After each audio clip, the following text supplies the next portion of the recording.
Не существует одинаковых мест на Земле, одинаковых пейзажей. Даже небо отовсюду смотрится по-разному. И даже в такой небольшой стране, как Корея, есть города, в которых буквально все кричит о том, в какой стране вы находитесь, а есть города, в которых чувствуешь себя так универсально, как будто ты везде и сразу. Всем привет, это Света, мы в Йосу. Перед вами Йосу, живописный прибрежный городок, уютно расположившийся на юге Кореи, в провинции Чолланамдо. Тут все настолько про море, что даже само название Йосу переводится как «красивая вода». Население менее 300 тысяч человек. Казалось бы, небольшое местечко. Но ежегодно он привлекает почти 30 миллионов туристов. Мы тут разок проехались на такси, и водитель нам сказал, что вот вообще в Йосу, вот как мы приехали, куча людей. И он сказал, что вообще вот все люди, большинство, которые приезжают на выходных, это вот туристы. А так вот людей, которые здесь живут, местных, ну не так много, и молодежи, ну практически нет.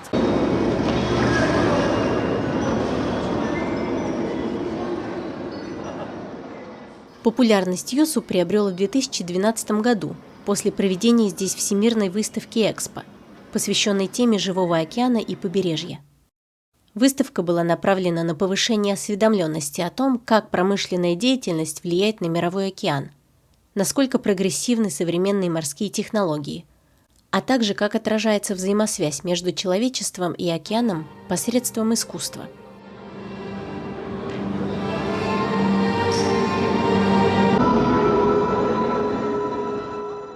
Хоть выставка и прошла уже прилично давно, центр, построенный специально для ее проведения, привлекает внимание не только своим внешним видом, но и организуемыми мероприятиями. Так нам посчастливилось забрести в музей арты под крышей центра. То, что представлено в этом музее, вполне коррелирует с темой выставки 2012 года.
Я вышла из арты на волне восторга. Потому что, во-первых, очень красивый визуал, во-вторых, звуки, и в-третьих, запахи. То есть почти в каждой комнате очень сильный присутствует запах парфюма. Задействует еще и обоняние, поэтому впечатления остаются сильнее. Давай. Побежали. Джун!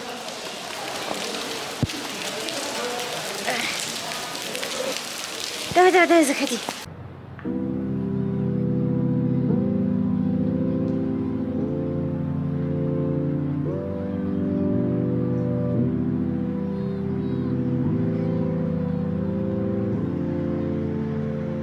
Мы приехали ночью, соответственно, никаких видов тут не было видно. А потом на утро я встаю, вижу вот это все, у меня такие флешбеки пошли с Сингапура.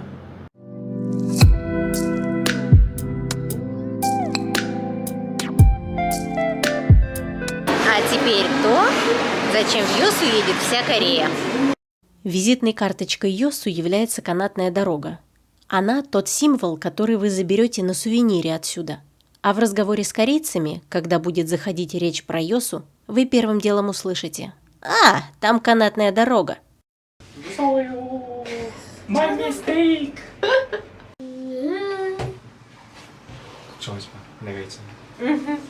У этой канатной дороги есть два типа кабинок. Кабинки с закрытым полом и с открытым. То есть можно видеть все, что внизу. Что я говорю? Со стеклянным полом. Step 1, wake up early, gonna rise with the sun. Step 2, get some good, some food in you. Step 3, think real hard about what you wanna be. Step 4, everybody just do your thing. Wake up, today's gonna be a good day. Wake up, today's gonna be a good day. Wake up, today's gonna be a good day. Wake up, today's gonna be a good. Поездка оказалась короче, чем я ожидала, но впечатление это не отняло. 5 минут в один конец. На канатную дорогу, оказывается, нельзя с коляской, поэтому все мои планы опять пошли коту под хвост. Я планировала здесь погулять еще по набережной, потому что Джун сейчас уже устал, ему надо в коляску. А вот придется возвращаться прям скоро. Смотри, какие муравьи огромные. Смотри, ползет. Вот этот муравей. Тут, не знаю, наверное, потому что южнее такие растения интересные. Во-первых, тут иногда попадаются пальмы. Во-вторых, вот это вот растение называется падуб. Впервые вижу этот куст. И там еще был махил. Я это все узнаю по приложению. Есть приложение специальное, чтобы узнавать название растений. Когда Джун у меня начал спрашивать, какое растение и как называется, я его скачала, с тех пор я все знаю. Today's gonna be a good day. Wake up, today's gonna be a good day. Yo, set your affirmations, aspirations. I got shit to do, the aftermath of preparation. Good food, good mood, blood in circulation. One step at a time, yeah, that's how you make it. Set a goal you control and the steps you take them. I try to pick one thought, have some concentration. And if I make a mistake, it's called education. I try to do this every day, call it replication. Wake up. Но не канатная дорога заняла у меня в сердце первое место. Не в центре города, конечно, а немножко подаль, надо ехать аж на остров южнее по соседству, раскинулся храм Хянирам. Такая система получается, что парковка в этот храм маленькая, видимо, а желающих туда попасть много. Поэтому на парковку мы пытались туда доехать, но там слишком большая очередь из машин, поэтому мы бросили машину на второй парковке, и до храма пехать 1,3 километра. Сейчас вот пока дорожка такая гладкая, можно Джуна везти, но потом надо будет забираться немножко в гору. До сих пор, спустя уже 9 лет моей жизни здесь, иногда я все еще забываю, что в Корее надо постоянно думать о горах. Был у меня такой случай, что мне надо было ехать в иммиграционный центр продлять себе визу. Посмотрев по навигатору, что путь на велосипеде занимает столько же, сколько и на общественном транспорте, я решила, что погода прекрасная, день чудесный, поэтому надо ехать на моем двухколесном. Я прокляла все на свете в тот день, и поездка стоила мне пары литров пота и зарекания на всю жизнь. Местность в Корее гористая. Думай о горах. Всегда думай о горах, когда куда-то едешь.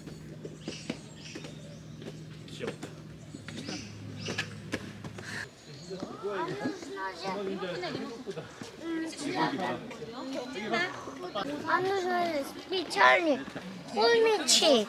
Холмик? Да. Ну так вон там черепаха вместо холмика. Я уже не раз говорила, что люблю все, что касается традиционной архитектуры, ощущения локализации благодаря тем или иным культурным веяниям. Поэтому храм показал мне то, что я всегда стремлюсь увидеть и впитать, когда мы путешествуем. Храм основали в VII веке нашей эры, высоко в горах. Поэтому мы кинули коляску у подножия и пошли пешком вверх и вверх, а потом еще вверх.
В Корее существует новогодняя традиция встречать рассвет, лучи первого солнца Нового года 1 января на восточном побережье. Несмотря на то, что Йосу находится не на востоке, тем не менее Хёнгирам привлекает гостей как одно из лучших мест в стране, чтобы полюбоваться рассветом. Поэтому тут достаточно оживленно под Новый год. И я не удивлена. С высоты открываются потрясающие виды на море, и само собой чувствуется некая духовность, уникальная для этого места. Я не скажу, что я в Корее прям по храмам, очень много походила, но повидала достаточно. Вот этот первый храм мне так понравился, первый храм в каких-то в междускальях, так сказать, очень красиво. Пожалуй, Хёнгирам займет стабильное 2-е место в моем личном рейтинге корейских храмов после Куинса.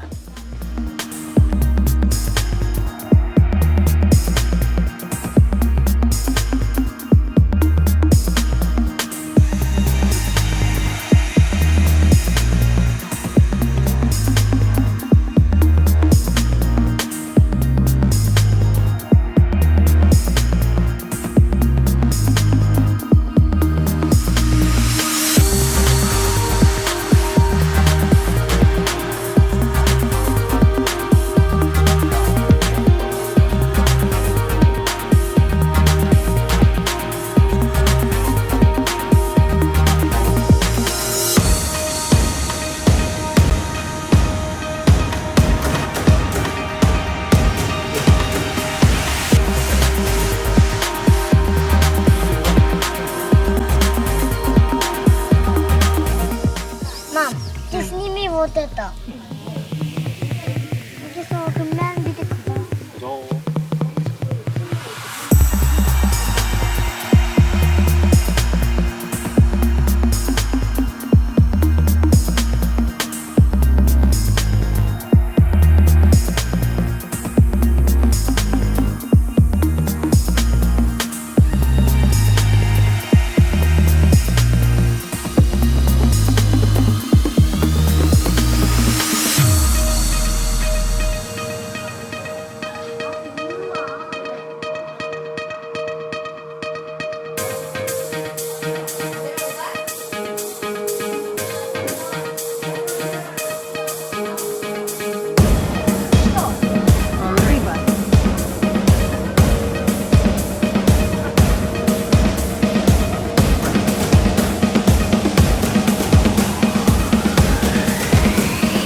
Тут еще, оказывается, temple stay можно делать, оставаться в храме, жить тут несколько дней, познавать буддийскую жизнь.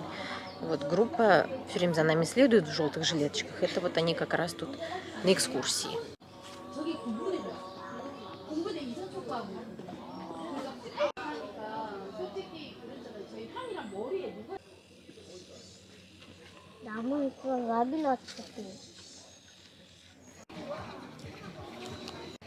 Угостили традиционными печеньками нас тут. За красивые глаза.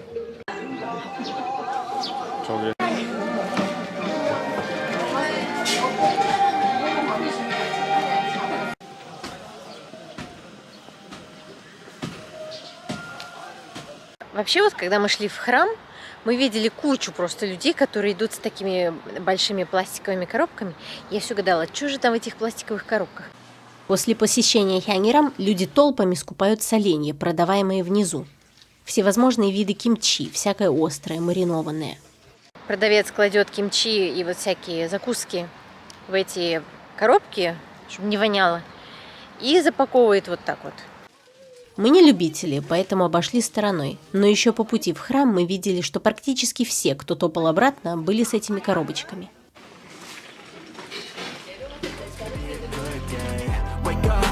Today's gonna be a good day. Wake up. Today's gonna be a good day. Wake up. Today's gonna be a good day. Wake up. Today's gonna be a good day. Wake up. Today's gonna be a good day. Wake up. Ой-ой-ой, какая ты коска. Ой, ой, ой, ты хороший.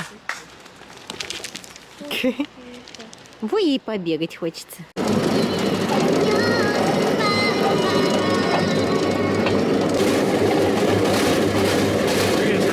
아빠 조심해.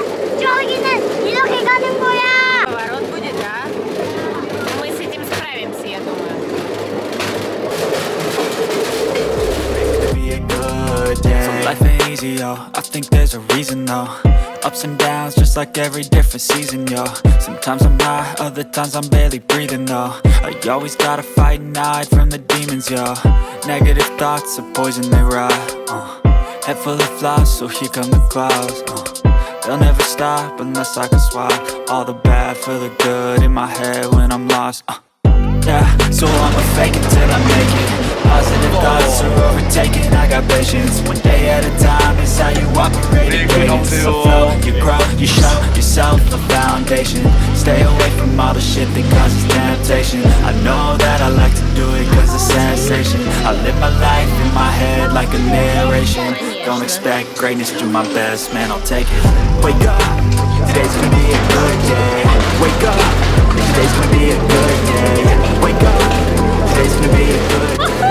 Wake up. 가본치나 마시나 야, 가본치나야.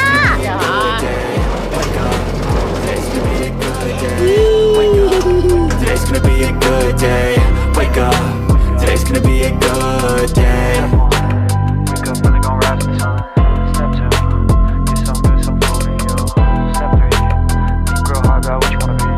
Step 4, everybody just do your thing.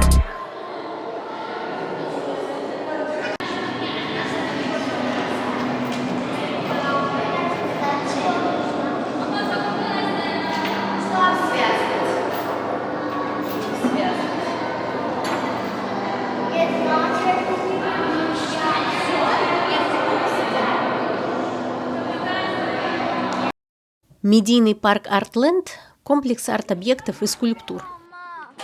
Тут куча вот таких вот маленьких локаций, где можно сфотографироваться, поэтому люди все фоткаются как сумасшедшие здесь. Рука Мидаса – то изначально для чего мы сюда притопали. На фото в интернете смотрелось довольно эффектно. В греческой мифологии Мидас – царь, попросивший в качестве вознаграждения за услугу у бога Диониса дар, позволявший ему превращать в золото все, чего он коснется. Так он превратил свою единственную дочь в золотую статую одним нечаянным прикосновением, а сев за стол, не смог ни пить, ни есть, так как еда также становилась золотом. Разочарованный в этой способности, он попросил у Диониса забрать дар обратно. Сжалившись над Мидасом, Дионис избавил его от проклятия, приказав искупаться в реке, в в которой до сих пор находят крупицы золота. Но, к сожалению, наша йосуфская золотая рука оказалась недосягаема. Для того, чтобы сфотографироваться на руке, нужно получать номер, и по этому номеру ждать свою очередь.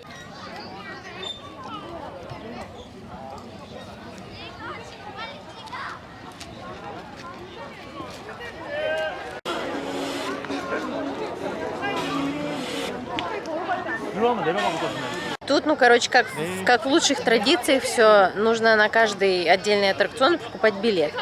Не очень удобно, потому что это все дорого.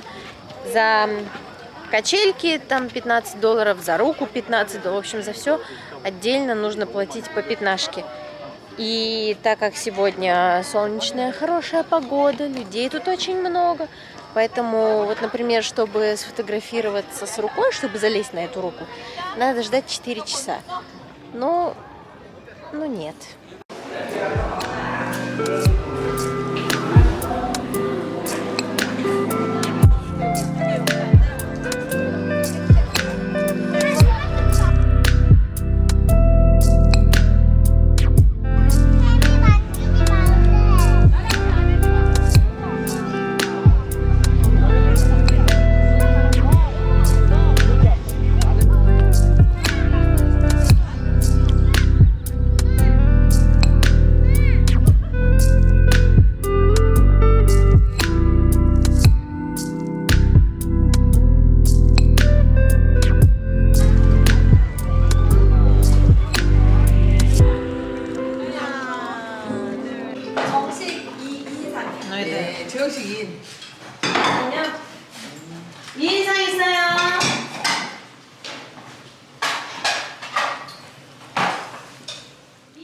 Йосу не только сугубо туристический город.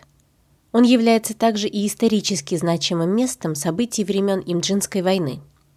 Сделаю тут сразу ссылку на произношение. Официальным термином, используемым в большинстве источников, является Имдинская война.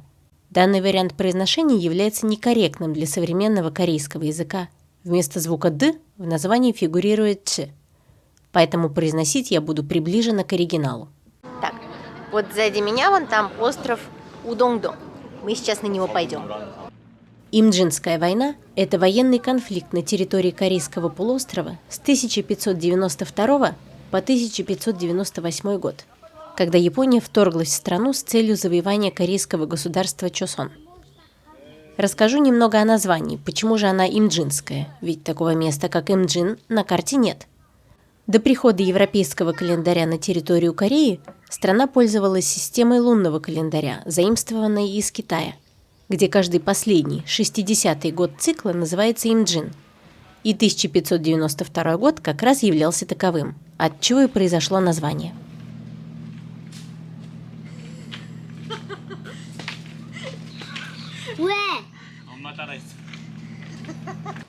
К тому времени Япония уже более 100 лет находилась в состоянии постоянных междоусобных войн. Пришедший к власти талантливый военачальник Тойотоми Хидеёси завершил объединение страны, но, будучи амбициозным правителем, вынашивал планы по захвату территорий Кореи, Китая, Филиппин и даже Индии, намереваясь создать Великую Восточно-Азиатскую империю. Причины таких устремлений крылись в необходимости заручиться поддержкой своих подчиненных, ведь на протяжении века японское общество жило в постоянной готовности к сражениям. Японцы с юности обучались воинским искусствам, и милитаризм являлся частью национального самосознания. После объединения территорий и наступления мирной жизни огромное количество людей, принадлежавших к воинскому сословию, фактически оказалось не при делах. Для того, чтобы успокоить дух самураев, наделить их новыми землями, таким образом добиться их лояльности и укрепить свою власть, Хидеёси и приступил к осуществлению своих планов, выбрав Корею как плацдарм для будущего захвата Китая.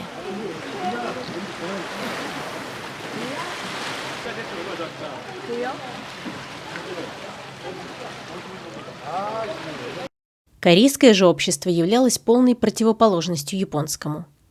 Пронизанный идеями конфуцианства, Чосон ценил прежде всего ученость своей аристократии, презирая войну как нечто недостойное. Лучшие из лучших становились привилегированными госслужащими. Военная же наука была для выходцев из семей более низкого ранга. И даже несмотря на то, что и среди офицеров бывали талантливые люди, развиваться им было негде. Поэтому время на службе посвящалось чтению конфуцианских трактатов, стрельбе из лука, конной езде и каллиграфии. Более подготовленным военно был лишь север Кореи, откуда на страну с периодичностью нападали племена кочевников – джурджени.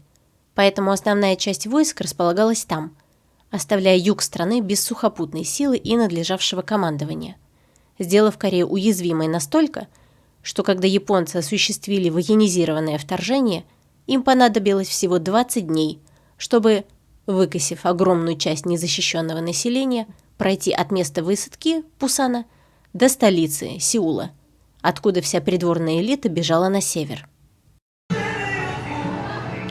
Увидев то ли мое заморское лицо, то ли обратив пристальное внимание на мою камеру, так как я искренне верю, что это происходит не с каждым ребенком на корабле, люди в капитанской будке милостиво пригласили меня с Джуном к себе, угостив нас печенюхами и дав Джуну побыть капитаном.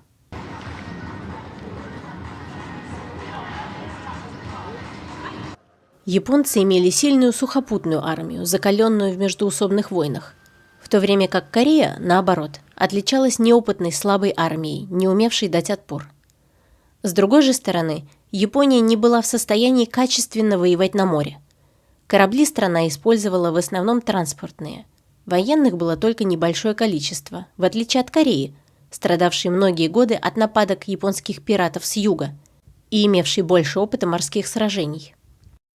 И вот тут-то и выходит на поле боя главная фигура Имджинской войны и победы Кореи – адмирал Ли Сун Син, освободитель страны от японских захватчиков, памятник которому можно увидеть как на центральной площади Сеула, Куаомуне, так и в самом сердце Йосу.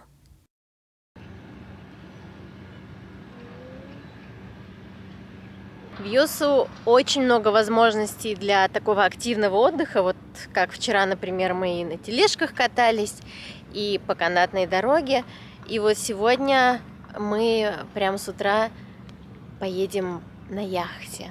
Наш отель дает 30 минут бесплатно вот всем гостям, всем заезжающим, 30 минут бесплатно вот проехаться. Так как людей много, надо, естественно, все бронировать, не так, что пришел и сразу сел на эту яхту. Пошли. Пойдем. Давай. Аккуратно. Ясия. Джун, жилет. Где мы? Рыба. лодке. На яхте. Сражения против японского флота велись на юге страны. Самыми значимыми являются битвы при Хансандо, Мяньян и Норян. Причем тут вообще Йосу, спросите вы? Йосу выступал в качестве главной военно-морской базы Ли Сун Сина в течение первых лет войны. То есть все то время до и между сражениями корейский флот отсиживался в Йосу, набираясь сил, а Ли Сун Син планировал подходящие стратегии для каждого нападения на японскую флотилию. Главной целью Ли Сун Сина было отрезать японские войска, ведущие вторжение в страну, от Японии, в результате чего те остались в плачевном положении. Мало того, что на суше орудовала корейская армия спасения Ыйбён, состоявшая из народных ополченцев, кусая японцев и не давая им овладеть еще большим количеством городов, снабжение японской армии продовольствием, боеприпасами, свежими силами было пресечено после первой атаки Ли Сун Сина в водах у острова Хан-Сандо в 1592 году, послужив переломным моментом в планах Хидэёси по захвату Кореи. К началу битвы у Ли Сун Сина в рукаве появился козырь – корабли-черепахи – Кобуксон, новшество, сыгравшее в победе далеко не последнюю роль. Кобуксон – это корабль, покрытый сверху словно панцирем с шипами, предотвращающим взятие корабля на абордаж, обеспечивающим изнутри хорошую видимость, но укрывающим воинов от стрел противника.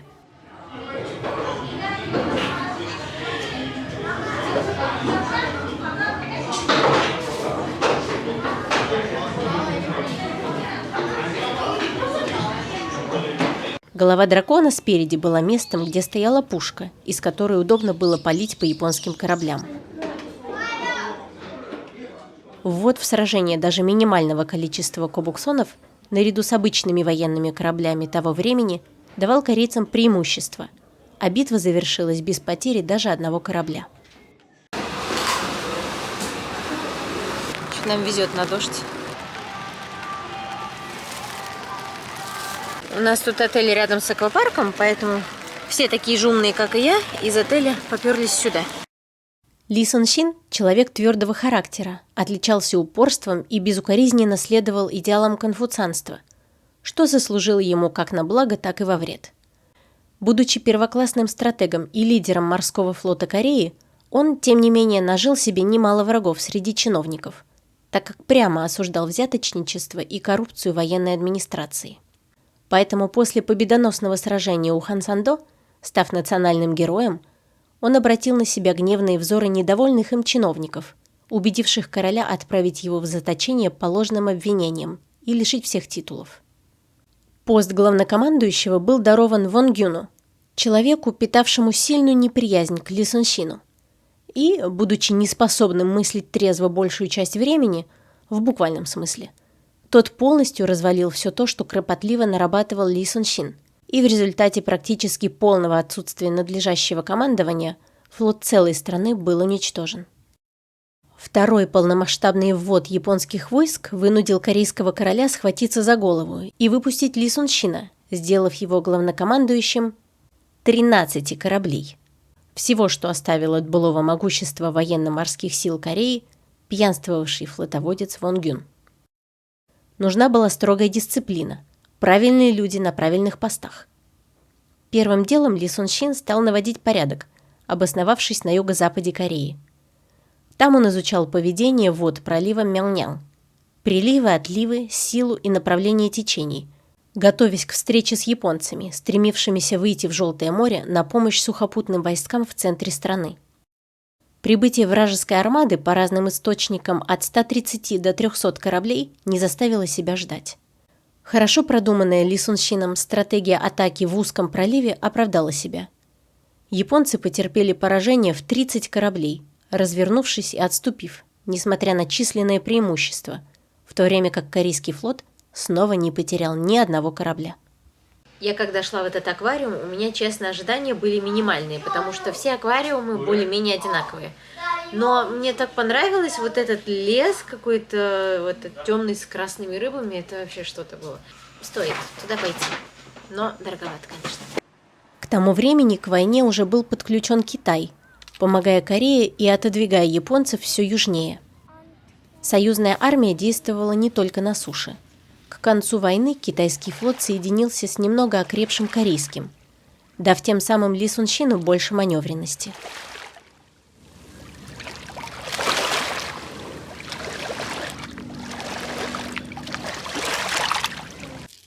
Завершающий бой на море состоялся в проливе Норян, где у японцев снова было колоссальное численное преимущество в 500 кораблей против 200 корейско-китайских, что, однако, не принесло Японии победы. Японский флот был разгромлен, оставшаяся на юге Кореи японская армия переброшена на родину, а военный конфликт, продолжавшийся несколько лет, завершен.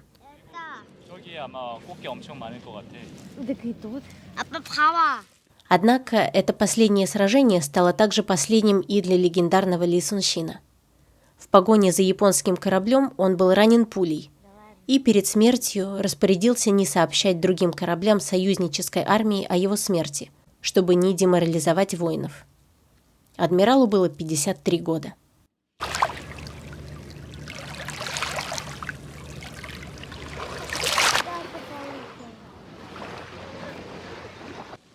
Последствия войны сказались на всех 3 странах-участницах. Япония успокоилась, обретя мир на 200 лет после смерти Тойотоми Хидэёси и переходу к власти сёгунов рода Токугава. Для Китая война обернулась большими финансовыми и людскими потерями, что привело к краху империи Мин через 50 лет и воцарению империи Цин, подчинившей Корею в качестве вассала. Корея же, как поле боя, заплатила самую высокую цену. Многие пахотные угодья, храмы и библиотеки были уничтожены. Население страны сократилось на 1 миллион человек, а после окончания военных действий наступивший голод унес жизни еще порядка 20 тысяч человек.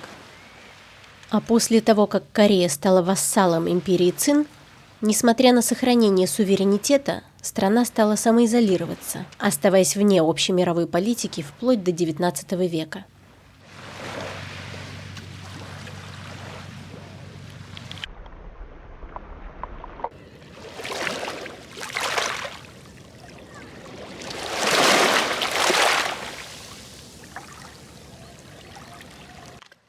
Ли Сэн Син и по сей день является одним из символов свободы, одним из самых почитаемых национальных героев Кореи, причем как северной, так и южной. Не проиграв ни одного сражения за свою жизнь, он вошел в историю Кореи как самый легендарный воин и защитник своей земли.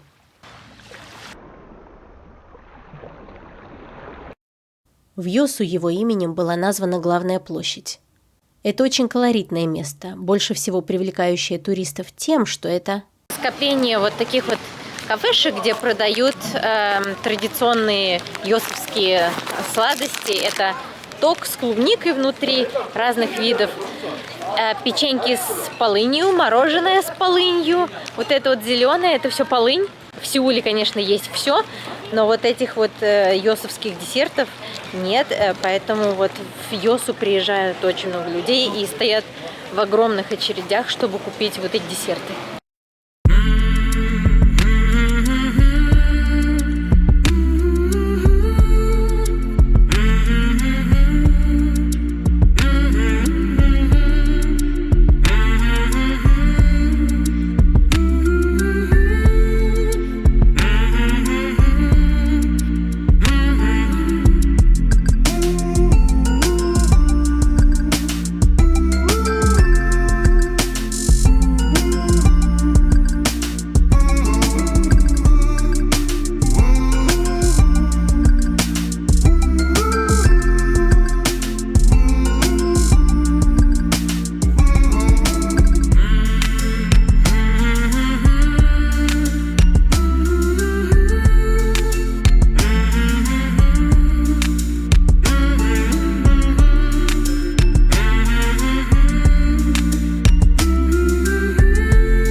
идеально и самим поесть, и в подарок купить. Мы пока везли, оно все раскололось.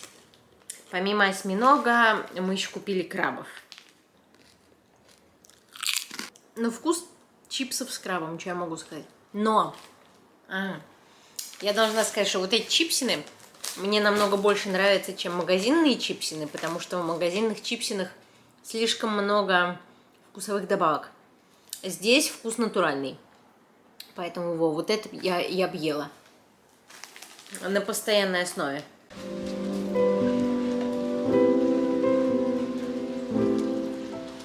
Ток с клубникой мне пришелся не очень по вкусу, потому что был напичкан пастой из сладких бобов, а я совсем не любитель этой пасты. Но лучше попробовать, чем нет.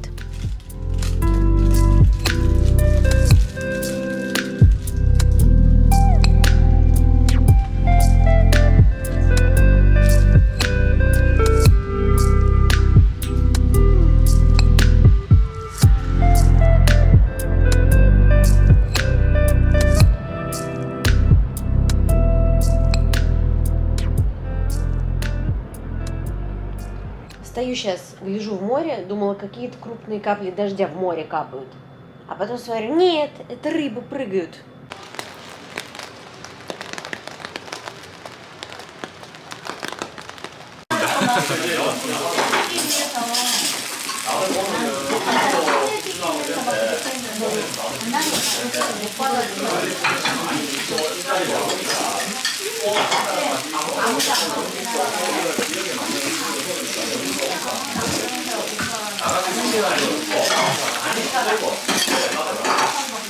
갑오징어 뼈예요. 그냥 이거 오징어 뼈래, 오징어 뼈. 신기하지?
이것도 먹어볼래, 안 돼?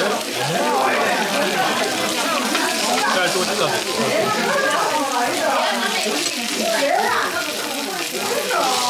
기다려봐, 고기도 줄게. 좀 이따 삼겹살만 더 익으시면 삼겹살 하나, 해산물 하나 이렇게 해서 한번 감싸셔서 여기 장아찌 이렇게 하나 위에 얹어서 먼저 드셔보시고 그 다음에 갓김치 얹어서 드셔보시고 그 다음부터 원래는 양념장이 들어가서 야채김치 장아찌 조합해서 드시라고 말씀을 드리는데 그건 패스하겠습니다. 네네.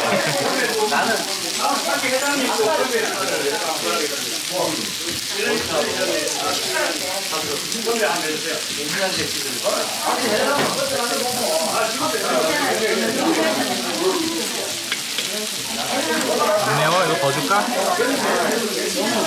괜찮아? 다른 거 다 잘랐으니까 이제 고추 드실게요.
От таксиста мы еще услышали о популярности бургеров Ли Сон Син.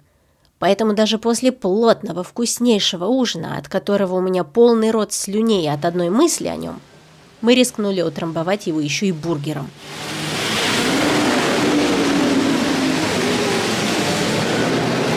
Но выглядит как бургер.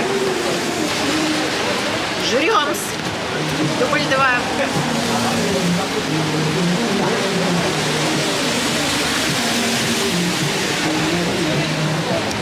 Бургер Ли Сон Син. Какой же он на вкус!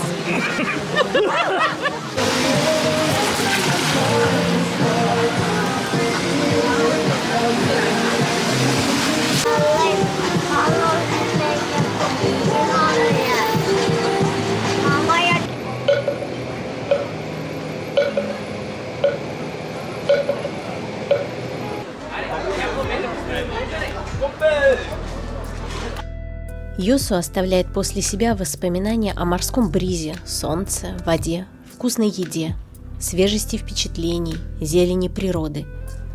Приправленные легкой ностальгией, сейчас эти воспоминания отзываются в сердце спокойствием и, подобно волнам, шепчут: «До свидания, Йосу».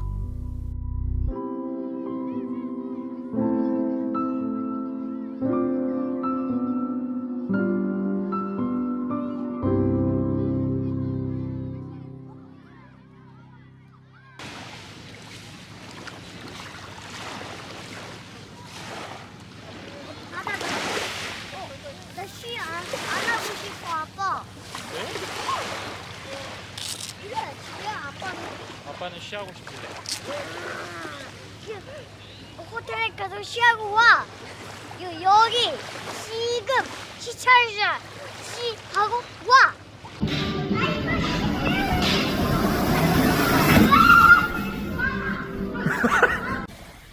셋.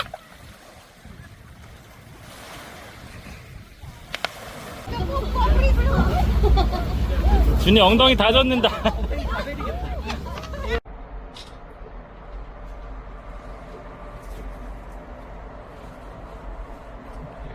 인스타그램 올려야지.